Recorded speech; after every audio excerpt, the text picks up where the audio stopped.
Hey guys, all right, this is the Cookie Bastards 1 year live stream. And I don't really have any plan for this. I'm more doing it because the idea of live streaming freaks me out. I figured if I had it at 11 o'clock on a Saturday night, nobody would watch. And, so late.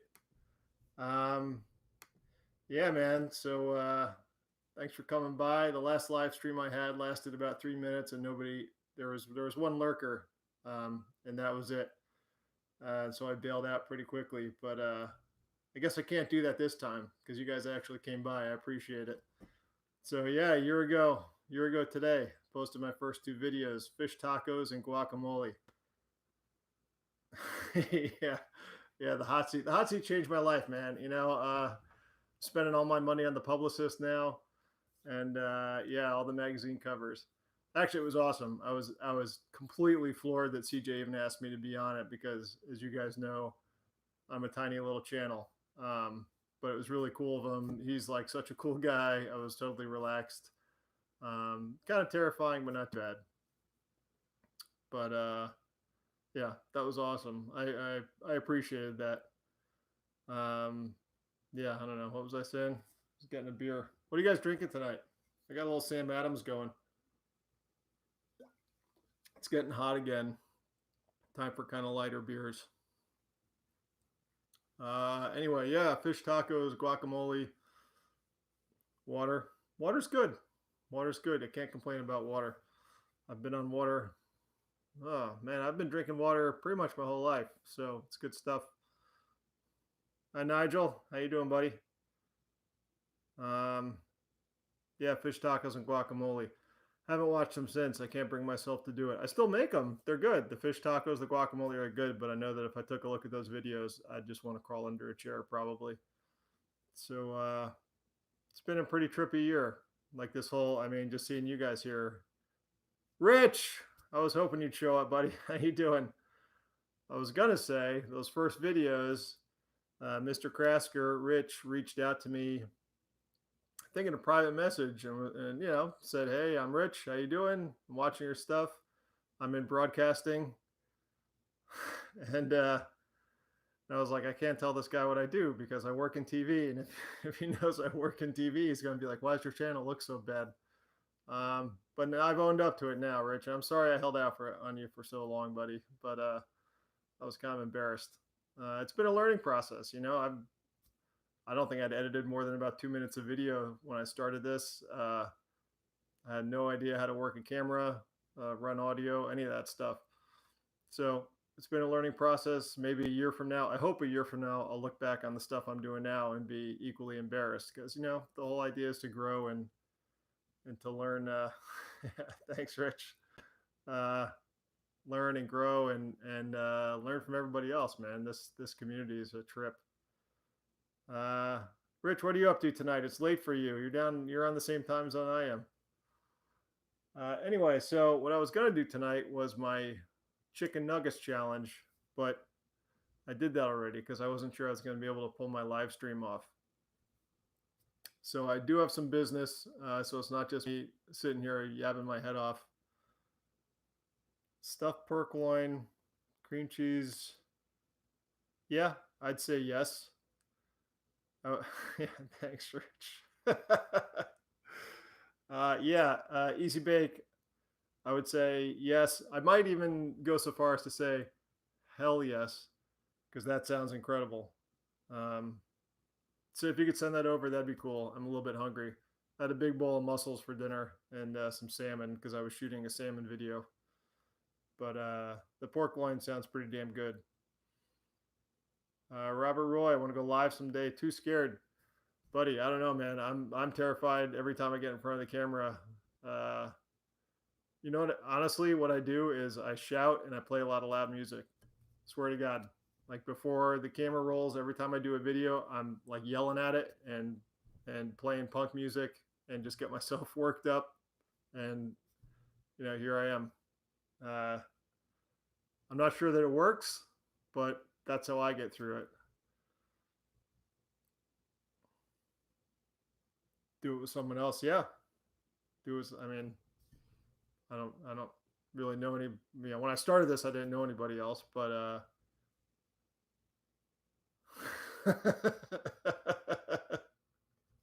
nice, Rich. Yeah. Anyway, so again, guys, just so I feel like everyone's getting their money's worth, I thought I'd actually do some kind of a demo.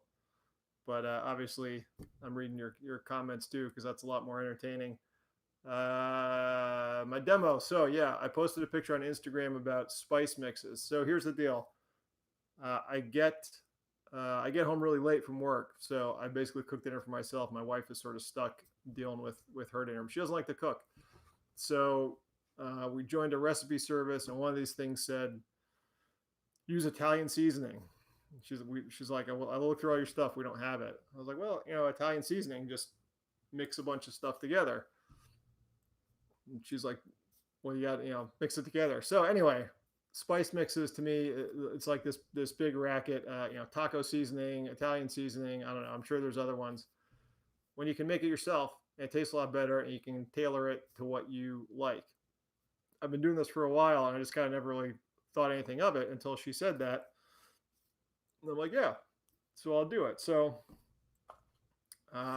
there's like za'atar. I don't know if that's how you say it, but that's really good. It's this Middle Eastern spice mix. And when I see it for sale, it's kind of expensive, and it shouldn't be, because it's a bunch of dirt cheap stuff, none of which I brought with me tonight. So I'll have to do that one in the future. Thanks, Rich. Yes, it is a racket. My point exactly. It's a racket. I think the whole point of my channel is that this mythology around cooking is a racket, right? It's not. You don't have to be a pro. You're not cooking for paying customers, first of all, right? You're cooking for yourself, or you're cooking for someone you may want to impress, or somebody you may care about. And either way, as long as you put your heart into it and you don't burn everything to a crisp, you're golden. You're fine. Oh, thanks, man. The coffee table's up on blocks because it's actually really low. I started this sitting on the floor, and I was like, I felt a little weird about sitting on the floor. But yeah, this is my basement. I'm down here because it's quiet, and nobody else gets woken up. Italian spice mix. Here's what I put in mine: thyme, not strictly Italian; oregano, obviously very Italian; and rosemary. I look at the one in the store, and it's got a lot of parsley and basil and stuff, but you know what? Those don't dry really well. If you ever taste them when they're dried, they taste like dust. So I don't put those in mine. I can barbecue because it's easy for you to say, Rich. Honestly, before I got the thermometer, before I learned the trick about the damper, I just burned the hell out of everything. And that's coming from a guy who barbecued professionally, whenever, like 1991 or something. But I used to run like this big charcoal grill for paying customers, but lost my touch along the way. Anyway, the thyme, I go kind of easy on the thyme because that's to me that tastes more French than Italian. But the oregano, any pizza, any marinara sauce, heavy on oregano. And you can tell my measurements are pretty exact because I like to eyeball everything. Oh, here's some rosemary. Spices by the pound. Unless you're using them a lot, spices go bad, man. Spices, they get kind of musty and dusty, just like oils. Oils go rancid, spices go bad. So it's cheaper to buy them by the pound. And I used to get those restaurant packs, but unless you're using them all, it ends up kind of tasting sort of like garbage. So the rosemary, I'm breaking it up because you got these big leaves. And if you grow rosemary, this is a really easy thing to dry yourself.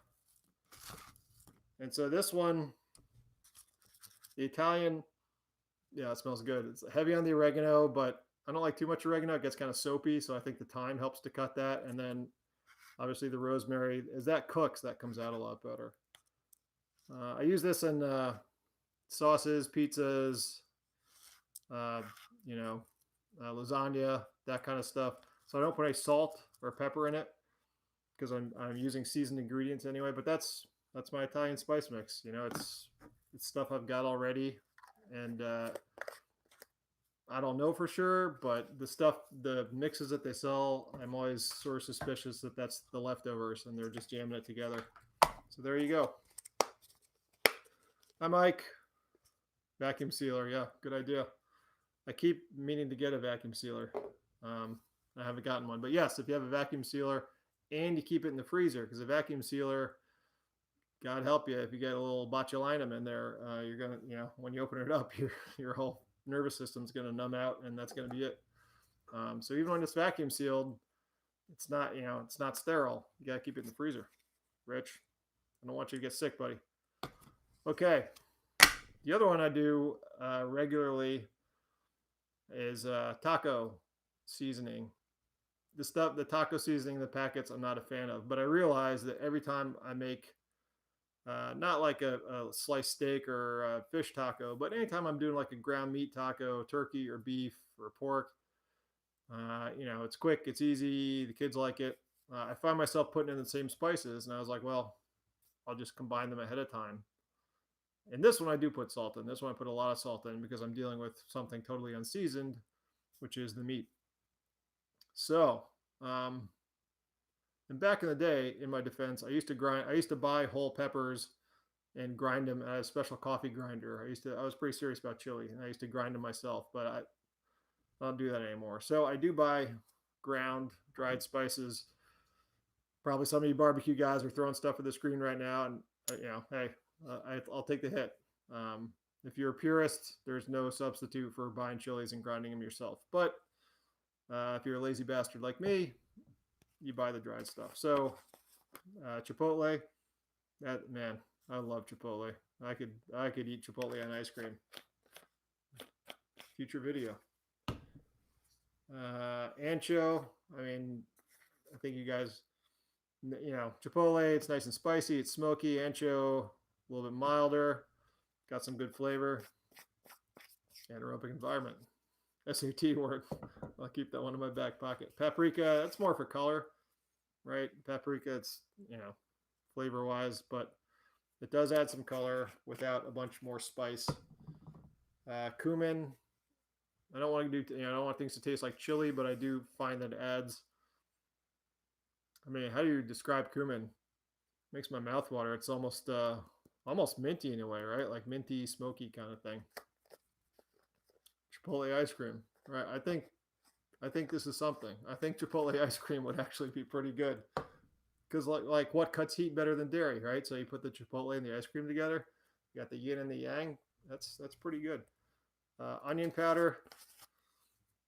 Not a huge fan of onion powder either, although I also started making my own ramen broth powder, and onion powder is a major ingredient in that. So I'm sort of starting to use that a little bit more.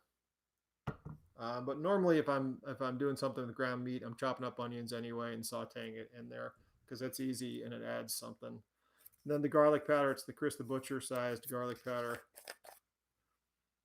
Yeah, not too much of that. Just a little, just a hint. A little bit of black pepper. Kosher salt. I think, what I saw in the store today, speaking of peppers, I went to get some shishitos, and now they're selling like pint boxes of ghost peppers. Dude, I ate a ghost pepper for the ALS challenge, and one was enough. Like, who are you guys using pint boxes of ghost peppers? Because I saw them there today. I've never seen that before. I don't know if this is like some hipster thing where people buy them because they hear of ghost pepper, but that'll do some damage, man. Tomato soup with tomato paste. I've never done that. I've made tomato soup with ketchup before, just like I've made instant coffee with tap water. That's probably good. I mean, tomato paste is great stuff. Like, I put tomato paste in a lot of things where you wouldn't expect to find tomato paste. So that smells pretty good. It's kind of, yeah, that says tacos to me. It probably needs more salt, actually. I might even taste this one. But I'm trying to get like a good balance of smoke to heat, and then obviously sort of condense it because I'm going to be sprinkling this on top of, a pound of ground something or other. Yeah, that smells good. Man, I'm hungry.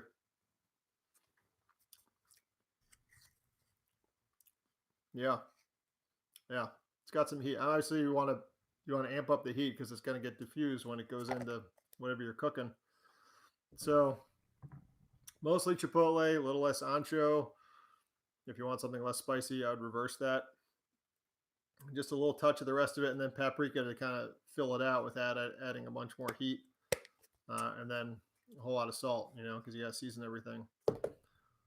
So that's my taco seasoning. I wouldn't use it in chili because chili, you want heavier in cumin. I might make a halfway decent dry rub. I haven't tried that yet, but I might. Tomato juice with tomato paste. You can also make Bloody Marys with tomato juice. Yeah, there was something I put tomato. It was like I think a shepherd's pie or something I put tomato paste in, and it turned out really well. All right, guys. So now we're just gonna sit here and talk because that was my whole demo. I got that out of the way. Now I can drink some more. Seriously, I'm scared to death. I appreciate you guys showing up. If there's anything you want to talk about, any questions I can answer for you about the channel or anything, current events, health, I don't know, hey man, sky's the limit. I got nothing. So, all right, I've been doing this for a year. I suppose I should reflect on what I've learned over the year. I don't know. I'm a slow learner. Community, obviously this community is pretty awesome. I totally didn't expect that. Yeah, Easy Bake, I think we're going to turn this over to you. Yeah, man, I never even watched the YouTube cooking show when I started taping my channel. So this has all been a pretty amazing, yeah, you're right, Rich. That's a good point. This has all been a pretty amazing ride. And I don't know where I'm going next. I'm actually probably moving. I'm probably gonna have to shut down the channel here in another month or so I can move. But then I hope to pick it back up again. But that's hush hush. Don't tell anybody. No, that's still kind of up in the air. We're trying to see what's going to happen. But I shot 3 videos today, so hopefully I'll get those edited and put up before that happens. Before I have to step away for a while. Probably closer to the city, Rich. That's a professional move for my wife, and for me, it would lessen my commute, which right now, my commute right now is anywhere from like 5 to 6 hours a day. So it's putting a crimp on my lifestyle, and it's got to change. I'm just worn out during the week. So yeah. So closer to the city, less of a commute for me, better gig for my wife. We'll see how it goes. I don't know. It's a whole big Megillah. It's all up in the air. So yeah, today I shot the shishito peppers, which if you guys haven't tried them, they're really good. I hadn't really tried them before, but this week I saw a bunch of the farmers market, and I was like, oh, I'll give these a shot. I had them once years ago in Hawaii, and yeah, it's a stupid commute, Nigel. Yeah. But I'm not the only one who does it. I see people on that train who have longer commutes than I do. And I spent a long time in Southern California. If I was living out there, I might very well be commuting, an hour or 2 each way in a car. So at least this way I'm on a train. I can do some work. I can sleep. It's not induction, Rich. It's electric. And I swore I would never have another electric after that POS that I got rid of from the crap kitchen. But putting in the gas line, it's propane. We don't have natural gas up here, and so that's a little, it's not as hot as natural gas. And then with the induction thing, with the magnets, anyone who has a heart problem, it could be an issue. And just with the various people we have in the house, I just couldn't quite do the induction, so I went with electric. But I'm really happy I did. It's an awesome stove. The ovens are great. I got 2 ovens. I got a little one that heats up in a flash. I got a bigger one. They're both super even heat. They both get really hot. So I'm actually really happy with it, Rich. Surprisingly, I didn't think I would be, but I am. And I would, that whole glass top thing, I was a little shaky on too, but that's working out well. I haven't smashed it to pieces yet. I haven't scratched it yet. It's been a whole couple of months. So, it's obviously pretty durable. and I'm sort of bummed to be leaving it, to be honest with you. Surprisingly, I might be able to get a gas stove where I'm going, but I'm a little bummed to be leaving that new range. Hello, Suburban Barbecue. Water content, really? I didn't know that gas had water content in it. That's interesting. I knew that it burned cooler than natural gas, but I didn't know it had water in it. Induction, Nigel. I mean, I've got an induction plate that I shoot on when I'm doing videos, and the thing is amazing. I mean, it's like, I mean, you know how it works. Like the pan heats up, not the plate, and it's not instantaneous, but it's pretty close. I never worked with anything that heats up that quickly. So the induction is very, very cool. And again, if I didn't have these other considerations about the magnets and stuff, I would definitely consider induction for my range.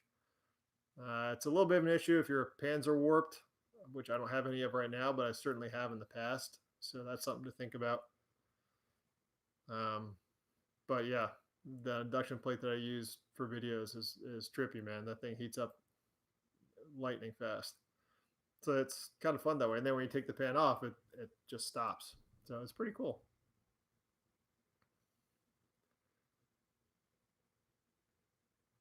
Really? For a wok? I didn't know that. That's interesting.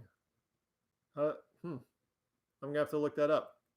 That would be great, because heating up a wok on any other kind of, like, other than a hollowed out, purpose built heater is a big pain in the ass, and it's always hard to get it hot enough. That's pretty cool. Huh? Where do you have a induction, Nigel? Somewhere?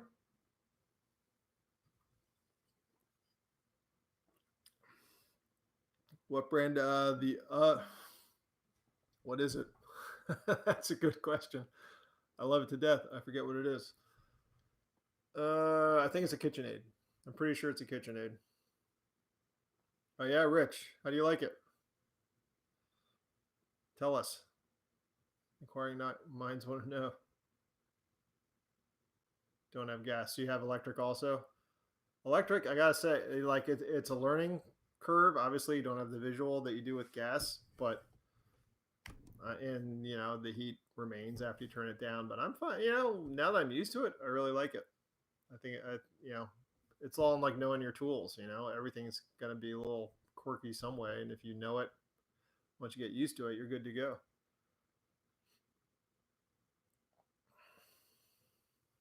Ah,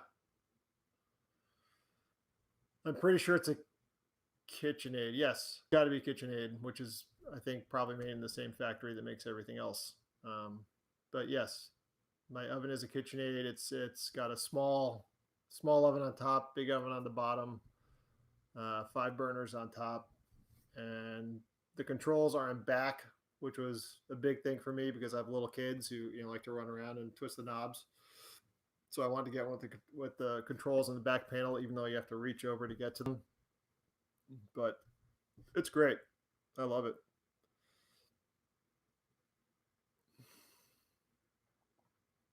That's too bad. Hey, Rich, are you in the market for a new vent hood or something? Because you were asking me about the new vent hood I got, which is also great. I mean, I just upgraded a kitchen that was built in 1973 and basically hasn't been touched since, or hadn't been touched since. So, like, everything, everything. It's like a whole new world. I feel like I'm coming out of the dark ages with this place. But the new vent hood's awesome. I was gonna duct it to the outside, and when I tested out the charcoal filters, the odor removing filters, it worked so well that I didn't even bother putting the duct in. It just vents to the inside, but it's great. It's clean air. Doesn't have moisture, doesn't have odor. The thing works like a charm. Oh, nice. You're an interesting guy, Rich. You should. You ever think about starting a channel? If you're going to build your own vent hood, that could be an interesting video. Vent hoods are great, man.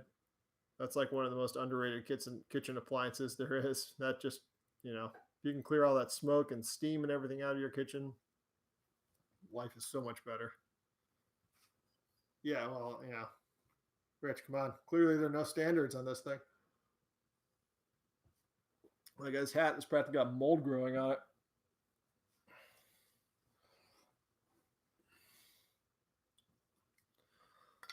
All right, guys. I'm hoping I'm not boring everybody already. I think of what else. Again, I had the chicken nugget thing teed up, and then I thought that this wasn't going to happen, so I went ahead and did that, and sort of lost my game plan for this whole first anniversary. Um, yeah, we all do, Rich. We all do. This is a Sam Adams. Um, it's, they like to call themselves a microbrew, even though they're now huge. But back in the day, these guys in Sierra Nevada were like they really kicked off the small brewery movement. And it's solid. It's like a good drinking beer. I always like Sam Adams. They come up with good stuff. I get a little bit tired of their marketing, but the beer is decent. It's on sale a lot. That's good. So I can't complain. Yes, Scotch is the elixir of life, Rich. And I was toying with the idea of having a little single malt here tonight, but I'm just about out, so I gotta ration myself because it's always a little depressing when you throw that bottle in the recycling bin. It's wonderful stuff. It's amazing what the fellows out there have done. Yeah, I can't imagine having the microwave over the stove. I don't know. I had a guy come in to look at the kitchen, one of these remodeling dudes, and he was proposing that. And like, that just sounds awful. Yeah, the steam would destroy everything.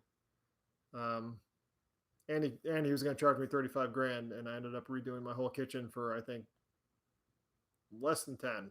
But I did a lot of the work myself. But yeah.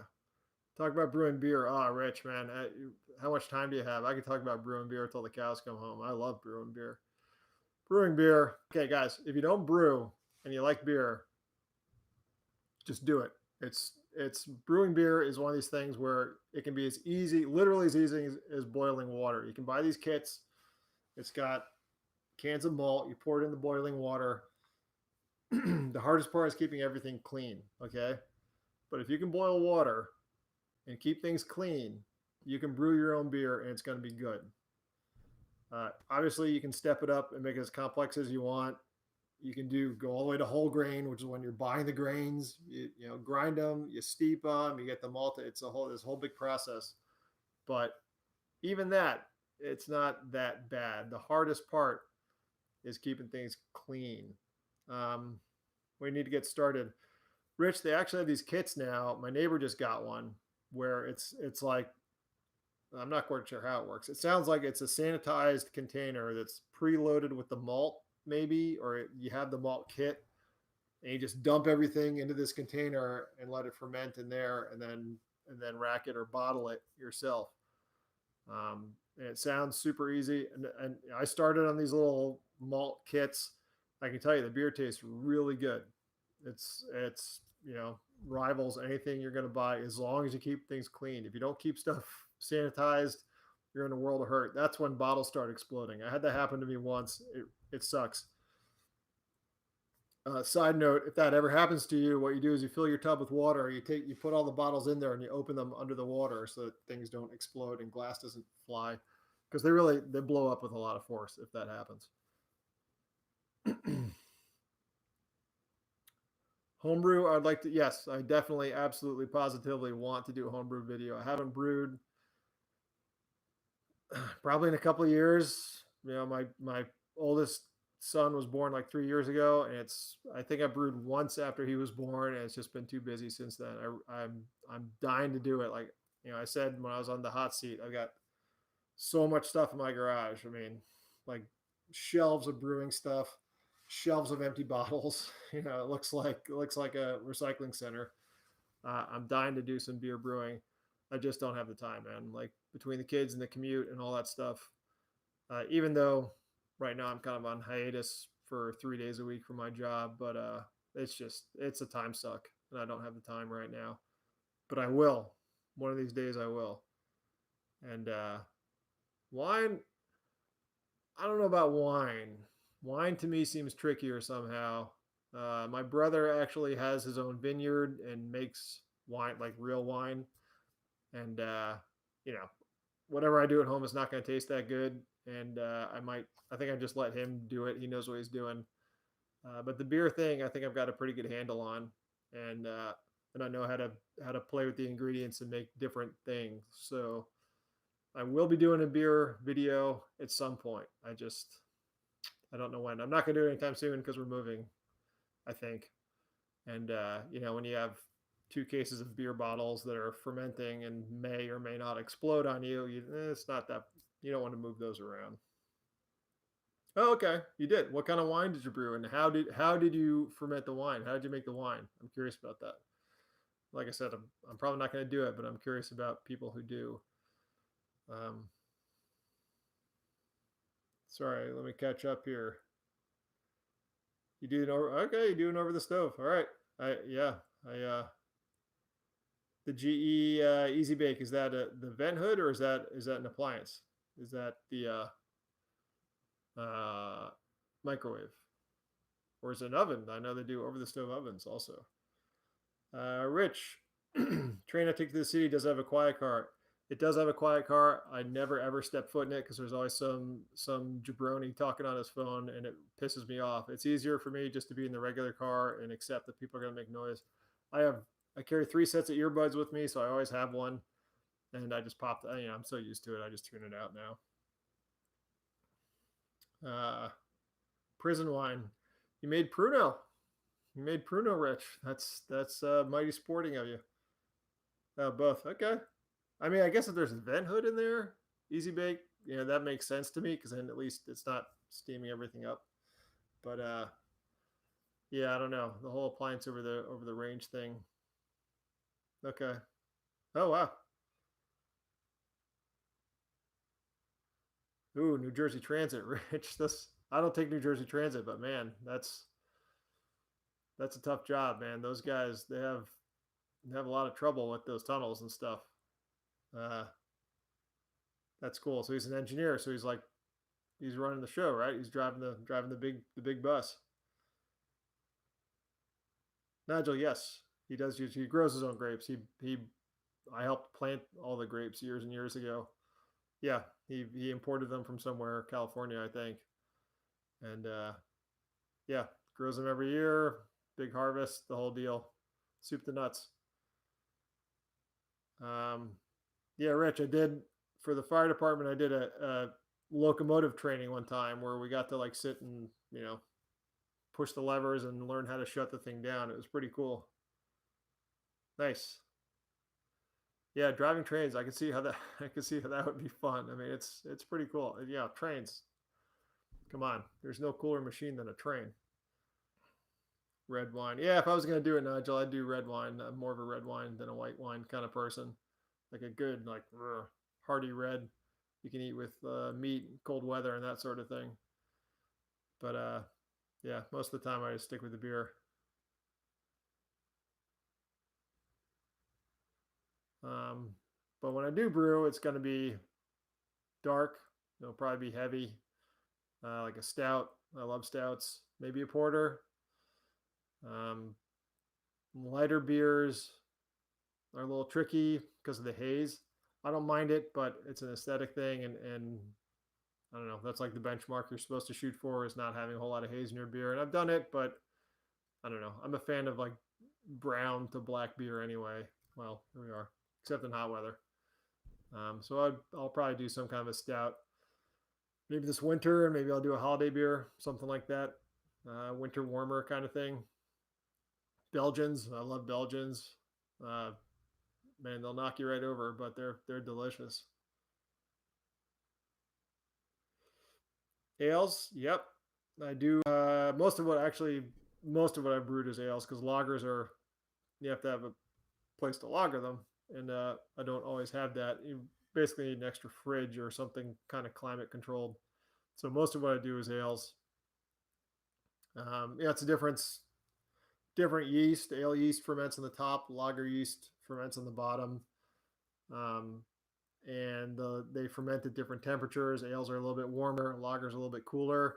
If you don't get the right temperature spread, you're going to get off flavors. So that's key, and especially with a lager where you want it cooler, that really helps to have another fridge or something really climate controlled. And I was out in Southern California for 13 years. It never got terribly cool for an extended period of time. Well, I mean, I guess it got sort of cool, but not so much that I could lager things. In here, my garage is either a million degrees or practically below freezing. So ales are a lot easier for me to handle. You can stick it in a closet and forget about it for a while. Have you ever brewed, Rich? Are you a brewer? Are you thinking about brewing?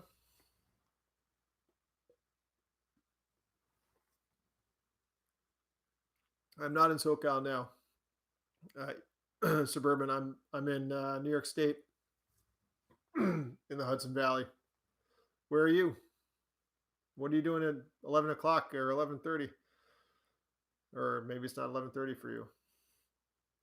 Yeah, Rich, you should. I'm telling you, man. Like, this is one of these things. I won't try to convince people on religion or politics, but I will try to convince you on home brewing because it's so much fun. It's so easy, and once you start, it's just like you just keep building on your skill set. You start. First you're messing with your hops, and then you're messing with your malts, and then you're messing with your yeast, and then you're doing additives and things. It's just a lot of fun. It's a lot of fun. The hardest thing is waiting a few months before you can drink it and knowing whether or not you have a good batch or not. So you got to be a little bit patient, but it's totally worth it. Start saving your bottles. That's one thing. Start saving them. Throw them in your tub with, what was it? There's something you throw in the water that makes the labels peel off. But yeah, you can't have too many bottles when you start brewing because you want more than one batch going, right? Because the one is done, you don't want to wait 3 months for the next one, so you want to have a few going at a time. CJ, what's up, man? We were talking about you before. Thank you very much, sir, and thank you again for having me on the hot seat. I appreciate it. What are you up to tonight, brother? Saturday night. Come on, you got better stuff to do than hang out in Cookie Bastards year anniversary. Into the broadcasting game. I don't know, Rich. I needed a job. I was living out in Montana.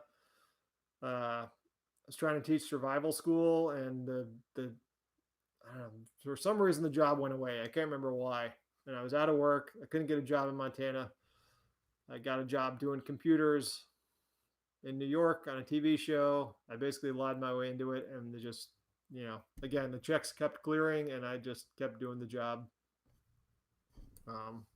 It's, I don't watch a lot of TV. I'm not a huge TV person. I just kind of got into it. How about you, Rich? What got you into the broadcasting game? Campaign for Real Ale. Yeah, I've heard about that. I mean, it's, I like microbrews. I like different beers. I like tasting what they do. I appreciate the whole craft of making it, but I'm also like, I'm not going to be a big beer snob. I like my Coors. I like Coronas. I won't touch Heineken. Budweiser tastes like piss. But other than that, and light beers, don't get me started. But other than that, like whatever, dude.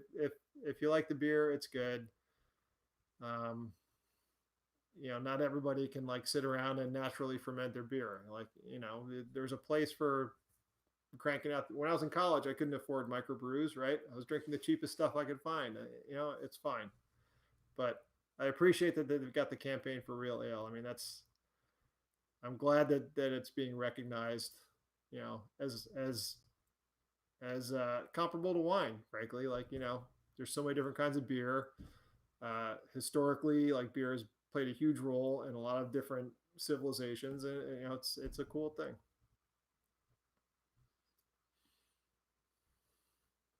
Working the night shift, easy bake, nice. So you get to watch YouTube on your night shift, man. That's okay, not too bad.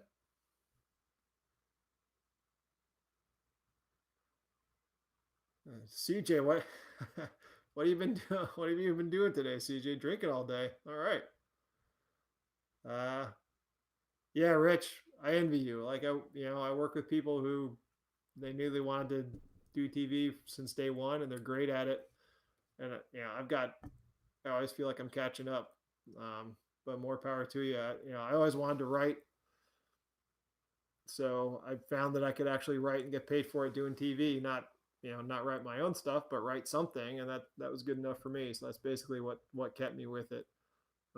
Actually being able to write and make a living at it.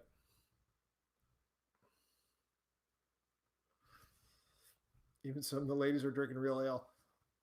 Nigel, the whole reason I got into homebrewing was my wife, who was my girlfriend at the time, showed up one day and with a homebrewing kit and was like, "Here, you should learn how to do this," because she wanted me to make some beer for her to drink. So uh, it's not a guys only sort of thing. She doesn't want to brew it, but she likes drinking it and likes trying different beers. So you know, cheers to the ladies who are drinking their real beer. Good night, Suburban. Thank you for stopping by, buddy. I really appreciate it. Uh, I don't know. I don't know what to say. I appreciate it. I really do. So thank you. Have a good night.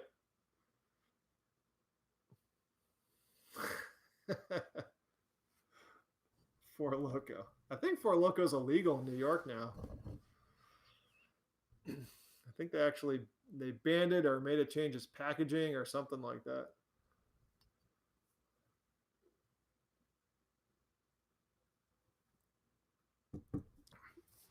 CJ, how you doing out there? You guys affected by the fires at all? I can't remember if there's anything burning over there in Riverside these days.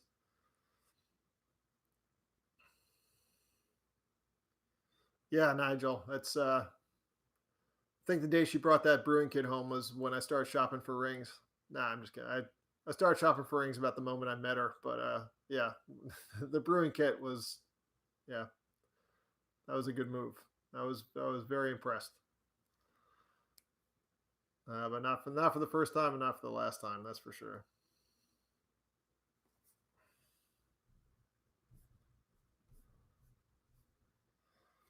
Yeah, CJ, all kinds of good things were said, man. Um, right about the time I was explaining that I was going to do my chicken nugget challenge here, and went ahead and did that. So I didn't really have anything to talk to talk about, and I was slightly terrified to do the live stream. But here we are. It's going all right. I'm just I really appreciate you guys being here. I genuinely thought nobody would show up. So 4 people, man, I'm pretty good. Yeah, yeah, that's for sure, Nigel. Well, the stars were aligned when we met on a remote island in Scotland and sat down and had haggis and single malts together and talked all night. I think that was the time the stars aligned. But uh, yeah, ever since then, I figured, yeah, this one's gonna work out. I'm pretty sure. Thank you, CJ. Take care, brother. I've been in helicopters. I used to rappel out of helicopters. Yeah, I was on a mountain rescue team in Southern California for a few years. um, you know, going all over the southern half of the state. Uh, yeah, it was amazing. Trying to rescue people and trying to find people and doing all kinds of stuff, going to amazing places. A lot of helicopters, a lot of helicopter work. But yeah, really amazing gig. Down in CJ's neck of the woods, actually. Did a lot of work. I was LA County. That was one county over. So we did a lot of work right behind his house up on something called Mountain Baldy. Oh, yeah. Right. Yeah. I have a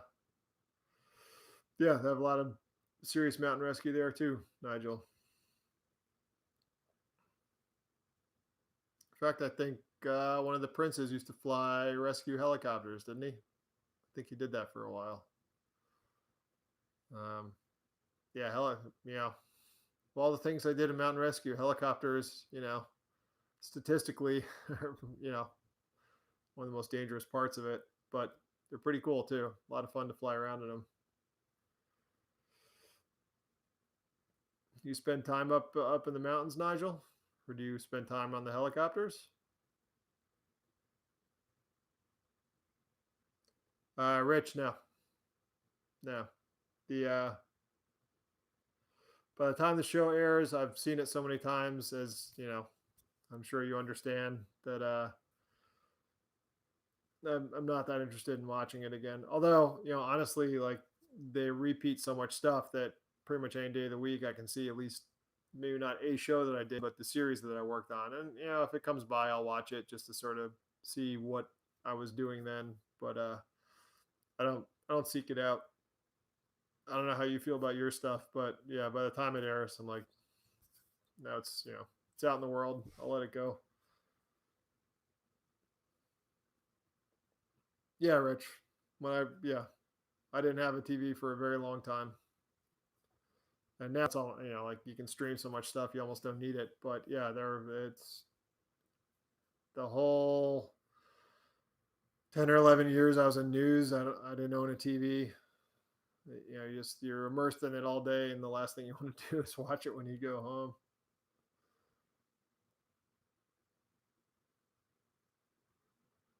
Wow, easy bake. That sounds incredible.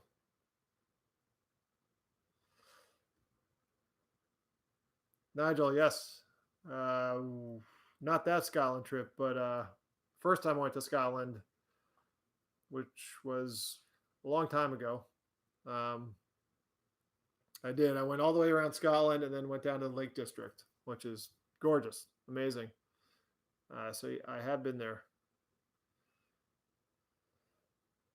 So, Rich, you were an ENG guy, or were you in the studio?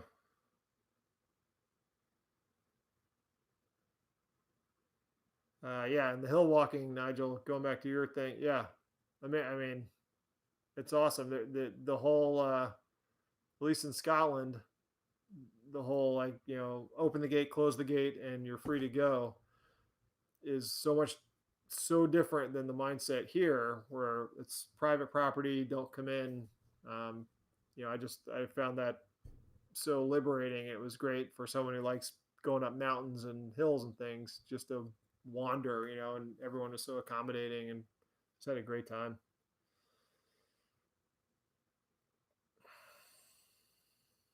Well, Rich, if you ever have any camera pointers, you let me know because that's I'm, okay.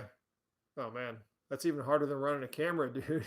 Rich, the doing the engineering is actually working for a living. That's tough. Those are the guys who get called in when everything's going to hell and people are losing their minds.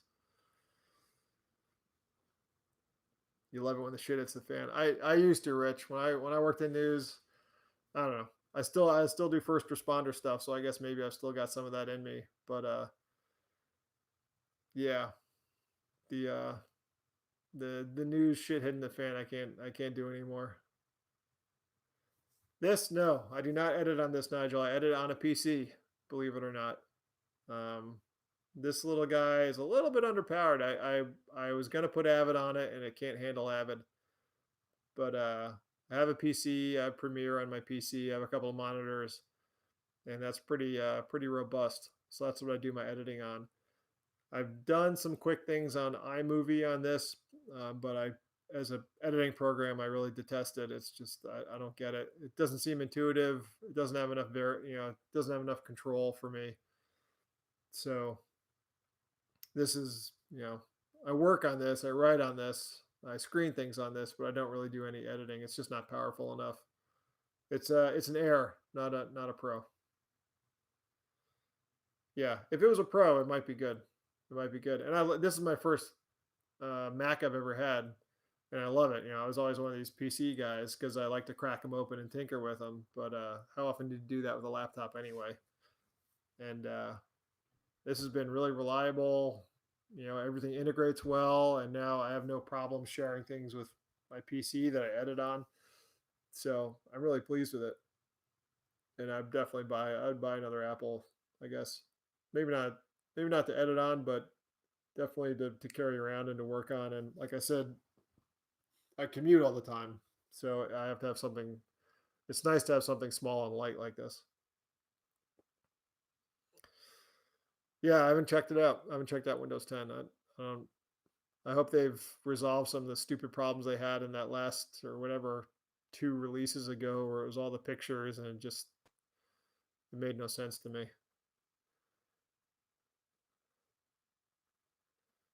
Oh, you're a real DIY kind of guy, Rich. I like it. I used to be, like with the computers, I used to be a lot more with cracking them open and messing around with stuff, but I don't have time anymore. So I just want something that works. I don't have to think about. And the Mac's good for that. North Wales, all right. Uh, Pete Thomas, the Lazy Cook. Do you ever watch him, Nigel? Yeah, yeah, I like him too, Nigel. He seems like a great guy. I love watching his videos. Uh, he and I chat now and then through the computer, and yeah, I really like him. Yeah, North Wales, man. That first trip when I went down through the Lake District and then I went up. Long story, horrible nightmare travel story. All right, if you guys have a couple of minutes. So yeah, I was on this trip, went through Scotland. I think I was 21. All right, Easy Big. Take care, man. Thank you again. Thank you very much for stopping by. I appreciate it. Have a good shift. Anyway, so you two guys are still gonna be around. So I was on this trip through Scotland and Wales. Yeah, exactly. Well, you gotta get your money back, Rich. Um, and in the Lake District, the buddy I was with had to come back to the States, and I had met this guy traveling around the U.S. a few years before who lived down in Brighton. So I took a oh man, this is a long story. I'm not gonna tell the whole thing. I ended up with a camp of gypsies. I hope that's not an offensive term. They went through all my stuff. They rifled through all my stuff and tried to rip me off.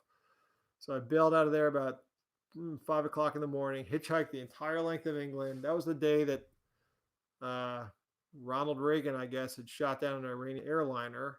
So it was a little bit tense hitching rides to be an American, and then got to London. Went through London with like gaiters and a backpack and stuff on. I must have looked like a real piece of work on the tube. Made it down to Brighton. Never did connect with my friend. I was wandering around, like getting threatened by hooligans. Spent the night in the police station. The next morning, left the police station. A cop tried to arrest me for loitering. Went into a public bathroom, which was covered in blood. I've never seen so much blood. And I'm an EMT. I've never seen so much blood since. Eventually, I was like, I'm going to get a bus out of here anywhere. And I took a bus to Wales and spent a few days in Wales. And so, like, Wales, in my memory, is one of the most amazing places in the world because it was such a relief to be there. And it was like heaven at the time. The travelers, yeah, it was there. Yeah, it was interesting. It was an interesting trip. But Wales, one of the cool things about Wales, I thought at that, I just spent like 2 months in Scotland, and Wales, like I'd walk into a pub and people would start speaking Welsh. They'd look at me and didn't recognize me and start speaking Welsh, and I thought that was pretty cool. I was like, this is, the culture is alive and well here. I like that. And actually, Matt, the guy who took over my channel a couple of times, if you've seen those episodes, he is half Welsh. His mother is from Wales, like actually from Wales. Um, so he's told me a bit about, he's been back there to visit family and stuff. He's told me a bit about it. I thought it was amazing. Yeah, I'd love to. I mean, whatever, they didn't take anything, and in the end, I walked out of there, in one piece. But yeah, Wales is beautiful, and the castles were amazing. Like it just phenomenal. All right, guys. You know what? I think I'm gonna have to wrap it because I'm starting to get sort of groggy. It's been a long day. Um, I totally appreciate you being here.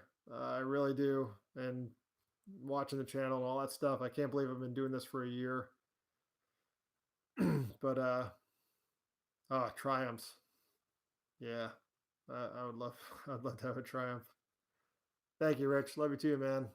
I totally appreciate your support. You've been there since day one, and it means the world to me. It really does. And Nigel, thank you, sir. It was nice to meet you. And I look forward to talking with you again soon. You guys have a good night. Thank you very much. See you guys.